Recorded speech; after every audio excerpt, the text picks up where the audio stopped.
So to kick us off and kind of level set us and get us down to the scope and what we're talking about here, I think one of the things I'd look at and say we've all experienced many of these same problems within our facilities. It's pretty common to everybody. Either we're short on space, piling grain, slow unload capacity within a 30, 40, 50-year-old asset that we might have, drying capacity issues, trucks that are staging out on the highway trying to get into a plant causing safety concerns, or in the case of what we'll focus on a little bit more here today, just a lot of old equipment in an asset on that. Oftentimes, one of the quick delineators of what we're doing on a project in retrofitting gets down to what we have space for. If we're hemmed in by a highway, railroad, what that might be. We'll find, here's a picture of Pipestone, Minnesota before the project started. And the one thing we weren't short on there was space. So we had pretty much room in 3 directions to do anything we wanted to on the retrofit. The challenges within this facility is they wanted to add more upright space. So in that area where the empty bunker is, steel upright space was put there. Increasing the unload capacity. A couple of the legs within the existing house that a lot of the grain was dumped through were 6,500 bushel an hour legs and about 40 years old. Within that, removing bottlenecks. So over the course of years, as the round pad was put in place, an additional pit was added, tying it into the reclaim off of that bunker on that circle pad. And typical of maybe some short-sightedness that we've all experienced in our past, we had about a 50-bushel pit hitting a 20,000-bushel reclaim conveyor, feeding a 30,000-bushel leg that was added for train loading capacity when the annex was built next to it. And then the conveyor up on top of the 3-pack was a 10,000-bushel-an-hour conveyor. So when you tried to go to that space on the end, all of a sudden you had a lot of equipment that just wasn't working at its full capacity and using a lot of electricity that wasn't being used right. On the rail side, there was a 40-year-old plus track scale that was in dire need of repair. So the scope was to take the track scale out and put a bulk weigher in. And then we'll get into, see if I get my buttons right here.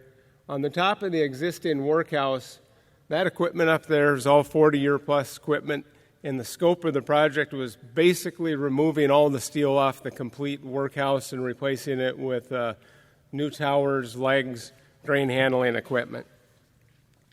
One of the challenges that we ran into, like most, is where do you stop? All right, so when you're working on the scope, some decisions that were taken on this facility was not to add scalpers. They actually have one working scalper that's a little bit more of scalping to pre-scalp into space, but they chose not to add scalpers to the project, had considered putting it up on the top of the elevator and scalping it at that level, but that added another 30 feet to the legs and the workhouse tower and became cost prohibitive. A second dryer was considered to be added. It wasn't put in the initial scope, but it is designed to add a second dryer in there if it does come to that in the future. And then on the existing workhouse, which you can't see on the backside, there's some unload sheds there, and looking at replacing that equipment as well, those sheds were left in there. And a lot of it came down to the fact of you get to a point where you're running out of budget on a project. So this is a picture from a couple weeks ago. As the project is nearing completion, we're on the backside. One of the things I'd point out, and what we're not going to spend much time on today, is the new steel space down on the end. Really, at the end of the day, that was a little mini greenfield project there. As far as the physical construction of that space, it didn't have a lot of impact. What did have impact, though, was filling it from the existing workhouse and reclaiming back out of there. So we'll touch on that a little bit. You can see the bulk weigher is in place there. It's up over the rail siding. It's loading above. Tying the reclaim into that was a bit of a challenge. And also we ran into some hiccups, and we found out the Burlington Northern does have an opinion of how you put a bulk weigher next to their rail track, so we had to make some changes as a result of items we ran into that area. Within Pipestone, one of the things you do run into at that site is you go about 6 feet down in the ground and you hit bedrock. on it. So that was a consideration through all the different elements from the dump pit that was installed, at what elevation you put it. Getting the dynamite permit in Cargill, like many of you, is a little bit tough to get, so we tried to avoid busting out bedrock if we had to. So that did change a lot of the elevations and the equipment that was installed, and looking at that piece, and we will touch on that in a bit. But as I said, one of the major parts that we're going to focus on today is all that steel that's up on top of that workhouse. Is from a retrofit considerations. That was a very large point that we had. So a couple slides here with a few bullet points, and wanted to touch a little bit on where did we start. And what I'd call out is everything leading up to the start of construction. For us, we simply call it front-end loading. And in that front-end loading, there's a lot of different elements, and I'm not going to go through every one of them today, but just hitting on those that impact the retrofitting a little bit. Well, we started in that conceptual phase in what I oftentimes refer to as the 4 S's. Tried to come up with an acronym, so when we sit down with our teams and start to work on these projects, saying, hey, we need to answer the 4 questions around spend, scope, schedule, and safety right from the start when we get into this.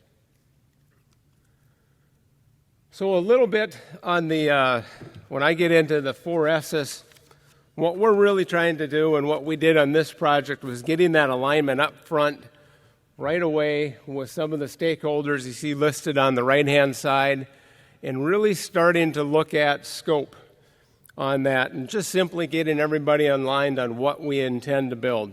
So as you imagine, you've gone through it yourself, there was ideas from, do we put the space on the north side of the facility or the south side? Where and how does that impact the reclaiming back in there?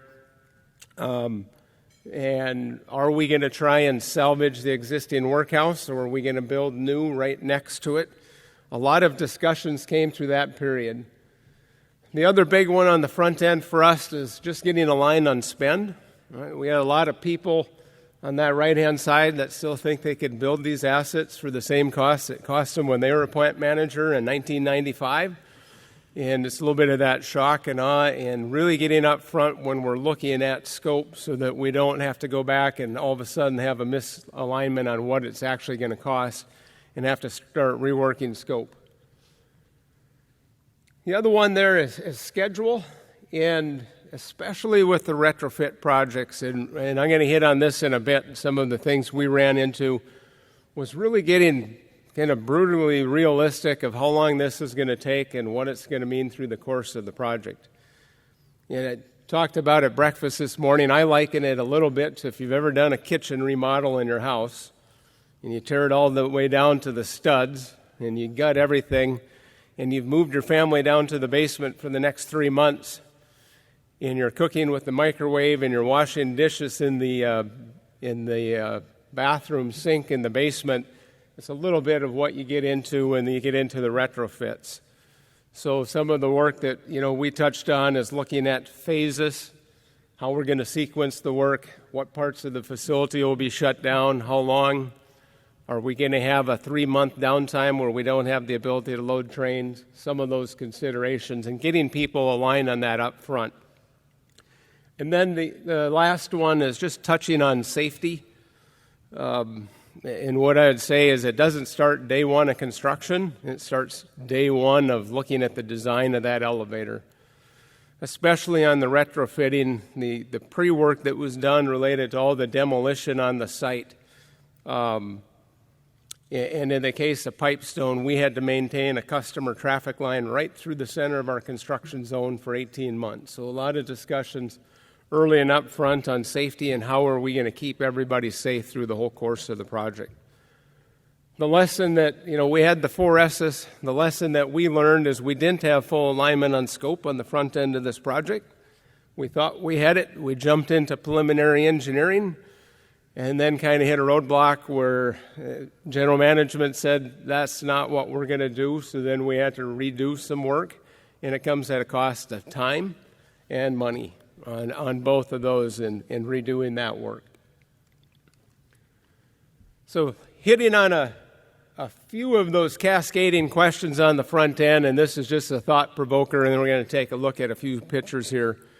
But when we get into it, especially in the conceptual phase on this, tons of questions we had asked were, can the existing structure support the loads and reactions of all the equipment that we're putting up there? Right? So we're tearing down small equipment and replacing it from 7,000 bushel an hour handling equipment to 30,000. The structural steel weighs a ton more than the other stuff. Can the existing asset hold that up there? We're putting a lot of weight up in the air. Will the equipment fit the space, both dimensionally and, as we'll talk about here in a bit, the critical side from the elevations and making sure they match? What structures can we cut and modify? We want to put a new opening in this concrete house here. Can we put an opening in there? The civil side, looking at what the soil capacities are, how is this going to impact other structures if we start excavating right up against the edge? The footprint, do we have soil contamination issues that we have to deal with on site? So I want to take just a bit and spend a little bit of time hitting on a couple items that were in the design considerations on this retrofit. So I'm going to point off with my pointer here to one side. This is the existing workhouse. And what happened is when the new space was built to the left, some of the alignment of it is getting an elevated bridge and conveyor coming off of the existing space to go feed that new upright steel space. And then the upright steel space had a transfer leg that was freestanding, kind of that greenfield element. But we're bringing the fill conveyor back off of that, going back to the existing workhouse, and then tying into the bulk weigher on the other side. So early on, a lot of questions were looked at. Hey, we have a transfer tower that we're putting up on the top of that existing workhouse. It's carrying a lot of weight. If you look off in the distance in Pipestone, Minnesota, it's surrounded by windmills everywhere. So like a lot of areas, we get a lot of wind down through there. And what are the impacts of that structure in being able to carry that weight load? And then also on the main work tower, we'll get a close-up picture here in a bit, but that whole workhouse tower and leg structure, and on the back side, the cleaner, the screener, a lot of spouts tying into the bulk weigher, that was all new steel that was put up there. So looking at where and how do we place the steel, can we support it? And we could talk in a second here, I'll get into a little details of how we got there. I think 95% of us all have these issues. When we start going into a basement of an elevator that's had manual gates, 7,000 bushel an hour conveyors, and we're starting to add 20 and 30,000 bushel conveying equipment with bigger drives, add in electric gates, automation tied to that, considerations on hey, where and what part of this facility do we want to keep operating at, and will it fit in there? And it comes into that front-end engineering and design to make sure we have fit and space. A little bit hard to see here, but this is a small example of, it's the reclaim off of the rail. As you can see, there was an opening to one side when it was originally built, and now all of a sudden that conveyor is going to go in at a little bit different angle. So we get into decisions related to, hey, we got to cut out some steel on the bottom, or some concrete and reinforcing steel on the bottom. Is it okay to make this cut? So for us, we worked with both the contractor, a design engineer in this project, and then we had the luxury of having a gentleman with a lot of structural engineering experience on our team. So we reverted back a lot of those questions and looking at where and how we're going to start making the new openings and what we feel comfortable doing. A few other cascading questions on the electrical side is one of them. Do we have enough room in the MCC for new equipment? And the answer is always no on that. It's just stuff is, the MCCs aren't big enough. We don't have enough starter buckets. The new equipment can't fit in the service side. One of the lessons that we had on this facility early on is just due to the timing and the sequence of when it started, of taking a look at that a little bit more in the front-end scheduling. As we started construction in the spring, and we put in with phase one a new dump pit, which included a new conveyor, which was a larger size. and then getting into the point of what's our timeline before we could have our new motor control center building put in and the gear, which is 10 to 12 week, 13-week lead times in place. And you quickly do the math saying that gear is not going to be available before harvest. So we did have to go in and do some temporary electrical panels and have that time period where we sat in the old legacy controls versus cutting over to the new automation and automating the facility. So a lot of time, and we would have spent more time looking at that electrical side and that front-end loading on the schedule. We focused a lot on the structural and the machinery side, but we failed to dive into the electrical and play that out. And I relate it to this project, but also some of the other projects that we've had of when we start trying to bring new equipment on and where are we at in that phase of doing the electrical. Another project that we're doing right now, we're going to build the motor control center probably a year ahead of time and do that as a separate project, get the new motor control center built, get some gear, cut equipment over. That way we're not dealing with a few of those challenges. The big one that we ran into, especially on the retrofit, and it's a little bit unique to each project, is on this topic of logistics. And we spent a tremendous amount of time on that in the front-end loading, 6, 7, 9 months before we even started construction, when we were out getting bids of looking at how are we going to, at the end of the day, how are we going to run this plant through demolition and construction? So we had one harvest season that was in there that happened during the middle of construction. The spring push after January, we started getting grain coming in off the farm. We looked at where and how do we best want to phase the work. And we'll hit on our phases in a second. The amount of shutdowns and how long. It's a pretty long discussion point. And the more front-end work we did in getting alignment with the contractors and setting it, because we had ranges from people wanting to shut down the plant for 1 week to a month.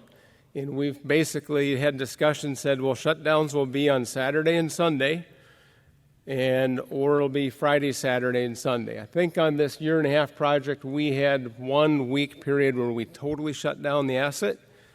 But it's having a lot of those dialogues up front, especially in the bidding process with the contractors, related to who is budgeting to work weekends and who is not within that. So that was an area that we did on the front end, trying to minimize those shutdowns and minimize the impact to our customers, and also having the discussion so that the contractors safely have the amount of work they could do and facilitating that.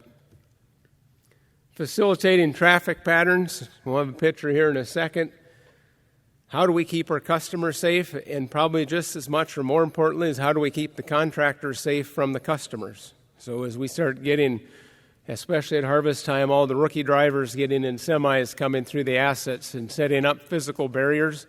I think we probably bought about $30,000 worth of jersey blocks and set them up on the facility just to segregate work zones.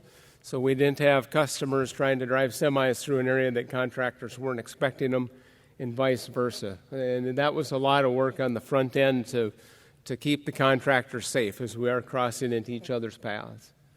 And then discussions related to liquidating stocks. It's kind of a hard lesson learned. We had one project where we left a bunker out through the tarp bunker through the course of construction, and then trying to reclaim that and bring it in during the construction phase wasn't pretty. So in the case of Pipestone, we did pull in all of our on-ground space before we got into the work this spring, so we didn't have to deal with that. As we didn't have the physical ability to convey it due to the construction, and we didn't want to have to take a couple million bushels worth of grain and running it through with trucks and payloaders and then dumping it into our already reduced construction area. So a bit of a picture of what we just discussed. I think on this one you can see this is the backside of the elevator and a little bit of orientation on the layout. There's pit 1 and pit 2, which are up against the side of the asset. They were the legacy pits. Where that excavator sits kind of back behind there used to be an open outside pit that was there. And this is phase 1 of the project from last summer. And basically we had, as you can see, some of the jersey blocks I alluded to. We have our customers coming through pit 1. Pits 2 and 3 were shut down through all last summer. So basically we went from from about 30,000 bushels of elevation capacity to 7 all last summer. And then in that, there's a little bit of corn that was left being reclaimed there, but as the contractors work to get phase 1 done. A little bit different angle, so some of the things going on in phasing the construction. You can see now that we have the new dump pit that's been built on this asset, where now the customer traffic flow is going through there. It's tied into an existing 30,000 bushel an hour leg that was kept. And the only space that's being filled were those 3 bins to the side at that annex. Once we got into this phase, after harvest, that existing workhouse was shut down and all the new space was not completed yet. But some of the changes you see is now we have a small crane sitting where the existing truck lane 1 and 2 is going on. On the very left-hand side of the screen, there's workhouse towers being assembled in the bunker. And then if you look at the top of the workhouse, you can see here this is basically right after demolition. All the existing steel had been removed except for the man lift. The new tower is in the process of getting set, and we have a crane there, and that crane is elevating and picking pieces, and they've been taking it down and picking new stuff up, and they're swinging it over our customer truck lane. So basically, for the course of 3 months, we had to have a flagman on that site controlling that truck traffic, ensuring that we weren't swinging during the course of the having people driving underneath. So it's about keeping not only the contractors safe during that process, but it's keeping the Cargill employees safe that were on that site and all the customers coming in and out of there. So a tremendous amount of coordination and looking at all these details on the front end of how we were going to do this, working with the contractors because it impacted the contractor's schedule and it also impacted what their costs were on the project. So we were working to try and get that defined. As I mentioned before, we had a bit of a bedrock issue at Pipestone. So with this one, the existing pit, that new pit that was installed that's actually elevated. It sits, there's a ramp going up to it. It's a little bit hard to tell the depth, but it's about 8 feet in the air. And that was simply due to the bedrock that was below. So a consideration that we took was to elevate that pit versus trying to go ahead and further demo down into the bedrock to get a larger pit in there. So in the course of this construction, we were tying into the existing tunnel that went underneath the reclaim of that circle pad, tying into the tunnel that went back to the elevator. And basically, we went down, kept those same elevations, and built up instead of going down within it. It was cheaper, and also it bought us about 2 months in construction because basis when we started this project in getting approval and dealing with frost and just getting it set up, we wouldn't have had that pit done by harvest of 2014 had we gone down within that. So just spending a little bit of time now on engineering and on how we went about it, not saying it's the right way. There's a lot of different ways, but this is what we did.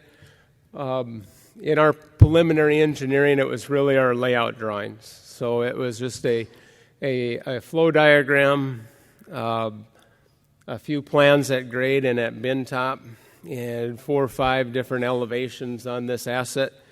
And it was really the layout drawings. We worked with an engineering firm to develop those, and really what we're doing at that phase was just validating our concept that we had, kind of our barroom napkin stuff, is going to work. Some of the phases at work that went in there is getting surveying done, because what we're really looking at was elevations, was the big thing that we were really focused on in that preliminary engineering, was getting a start on the elevations and the retrofit of tying in that new equipment as it starts coming into the existing assets. After that, when we went through that gate and got approval, and through the course of that preliminary engineering, we were also in discussions with contractors that were likely going to work on the project. We went to the detailed design phase, and really it's just nothing more than getting down to a lot closer level and looking at how things were going to fit together. in that phase, some of the big considerations that we were looking at is, what to save, and I'll have a few pictures here in a second on that, what to get rid of, and then, like I said, how we're going to tie in that new equipment. And this was kind of the deal breaker between some of the options that we looked at, whether we were going to be able to reclaim through the basement of the existing asset of that workhouse, or were we going to go with the transfer tower concept like we'll see here in a second. The thing I'll point out, just to give some level of clarity, I went back and I took those structural machinery drawings and I kind of glanced through them to give a level of detail of what we had there. We ended up with a couple pages of flow diagrams, so we didn't have any good historical flow diagrams to that asset, so we put together a full set of flow diagrams, listed out the horsepowers of all the assets that are on there, which was valuable information for some of the bidding parties, whether it was the automation side or the electrical side. In the structural drawings, we ended up with 20-plus pages of structural drawings in some of the key areas where we wanted to take some considerations. There were some structural areas that were left blank. So this was a design, bid, build project, but there was elements of it that were actually design, build, and I'll give you an example of that in a second.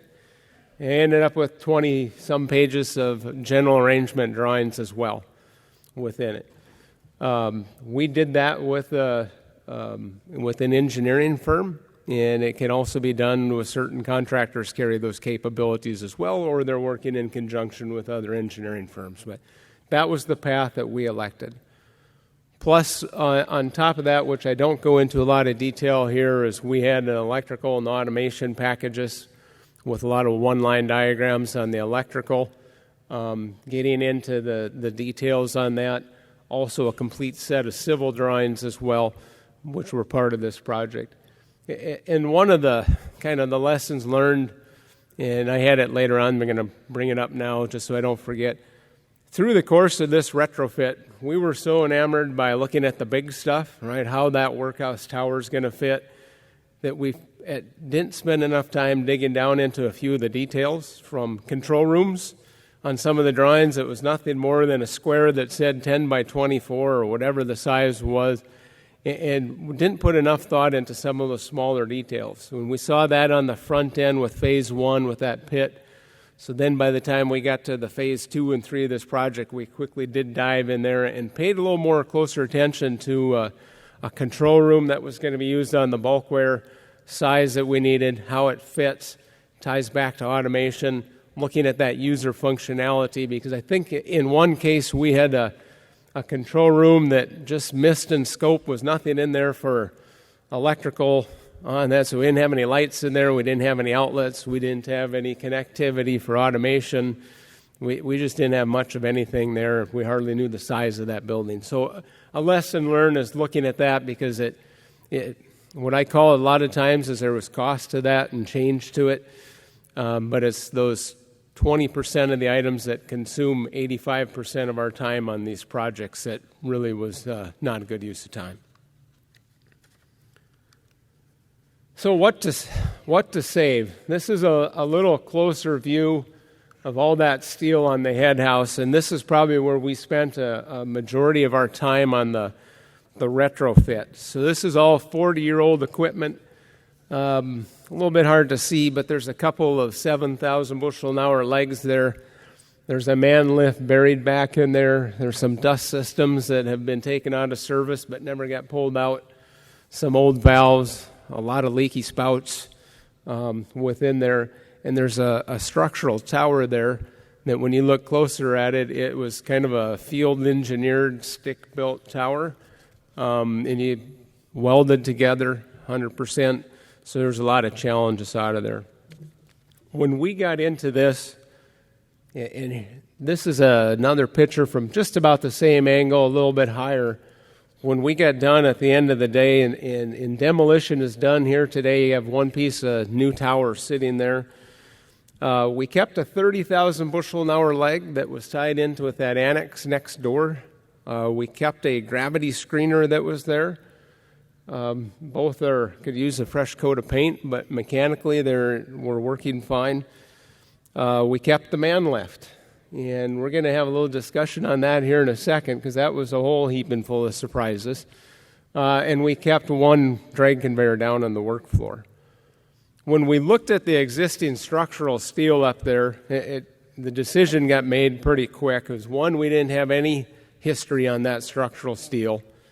It was too light versus the equipment we were setting in there. But most importantly is the elevations were all wrong.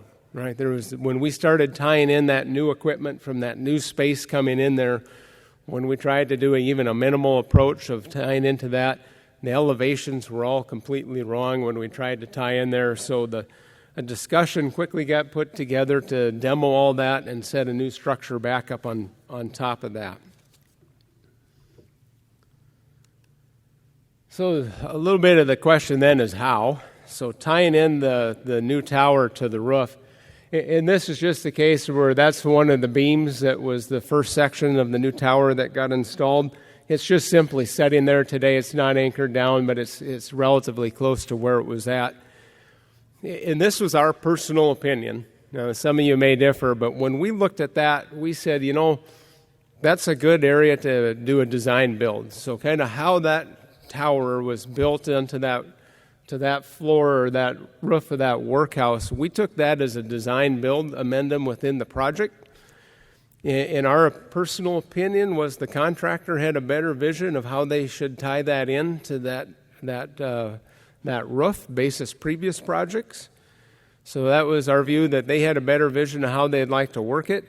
And also, when they're involved in that decision, we thought they were better engaged and were more bought into that solution of how we did it. Some of the considerations were, hey, do we need to rip open the roof and go down inside the tanks to anchor off the walls? Can we go off of the structure that's in place? So in this case, we left that as a design build addendum. When we selected our contractors, we discussed how they had visions of how they would do that. Once we selected them, then we, fortunate as I mentioned before, we had a structural engineer on staff that's dealt with this quite a bit in our industry and other industries. They worked together to come up with the plan of how we were going to tie in that workhouse structure to the existing. And then we went back to the design engineer and had them work on the calculations to get the engineering right to make sure that it passed what we're doing from a structural point. So that was an item that was left open until we got into the construction phase and working out. So we were down the road, construction had started before we were finalizing some of those details.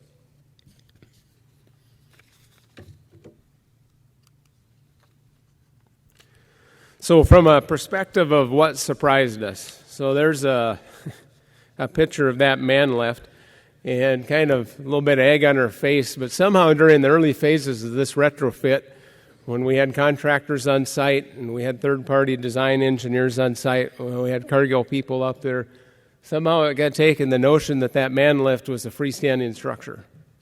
It's not on it.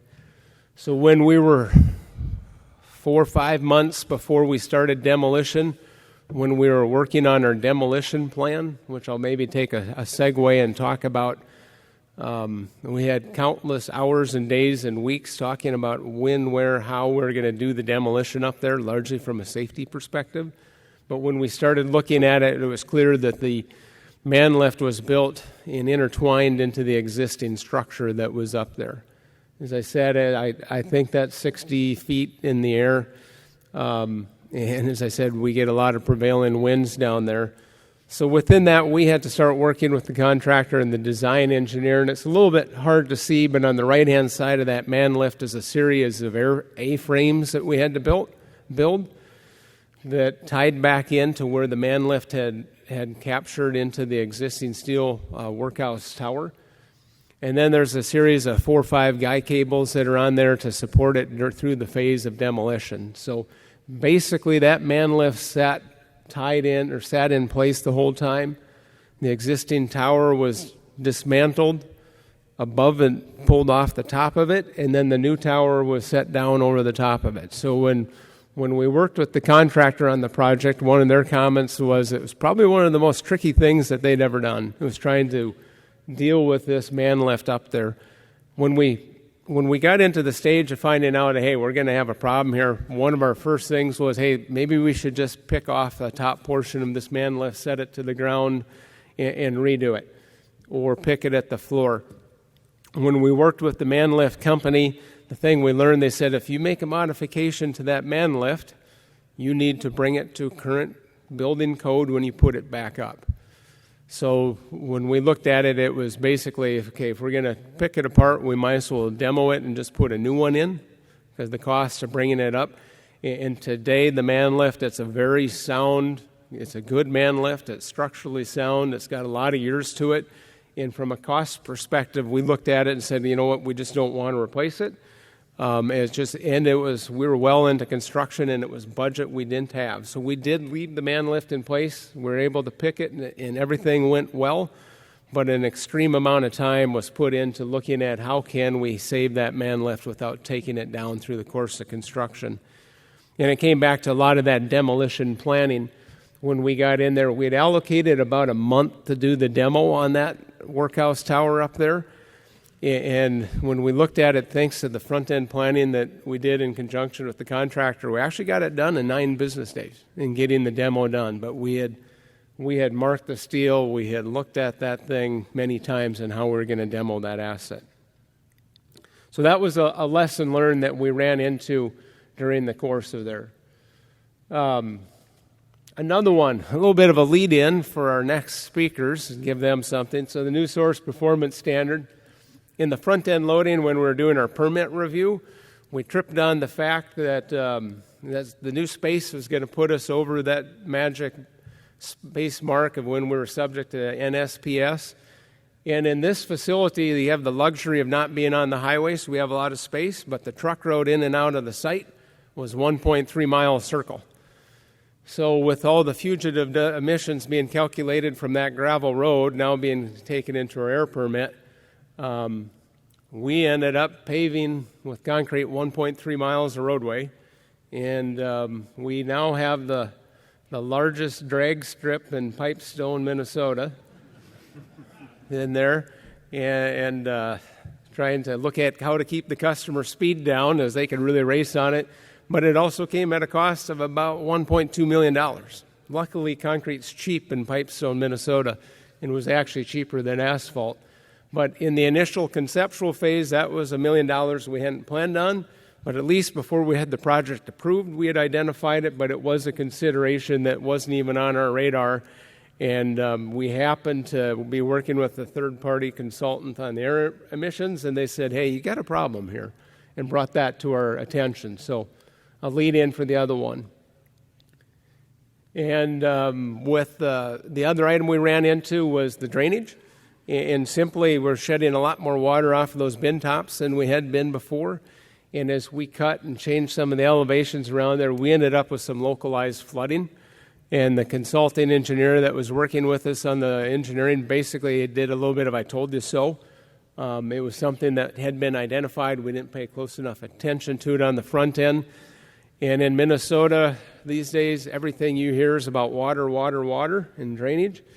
And as we started looking at items on just getting a ditch cleaned out that exits our plant that's out on the state highway right away, and it had filled in over the last 50 years. We are now in month 4 trying to get that ditch cleaned out, working with 6 different government agencies on cleaning out that ditch so we could shed water off of the site a little further. So that's a big consideration that we're still dealing with. I mentioned the railroad's got an opinion. That was another lesson learned is I don't have the bulkwear picture up here, but we had designed a bulkwear over the top of the rail, and we were going to load trucks underneath the bulkwear when we filled bunkers and such. And railroad quickly told us, no, we don't allow that anymore. So to facilitate truck loading, we had to do some structural changes underneath the bulkwear. Luckily, we had enough elevations, and we're loading trucks in a lane next to the bulkwear now. And we ended up with some rail crossovers. So that was a lesson learned where we had loaded underneath bulkwares in the past at other sites, but it wasn't something that was allowed anymore. Yeah, I think the last slide I'll end it on is In dealing with the retrofits, one of the big items that we run into, and I mentioned safety on the front end, but when we get started with these, safety can't start on the front end, or can't start day one of construction. It goes back from day one of the conceptual.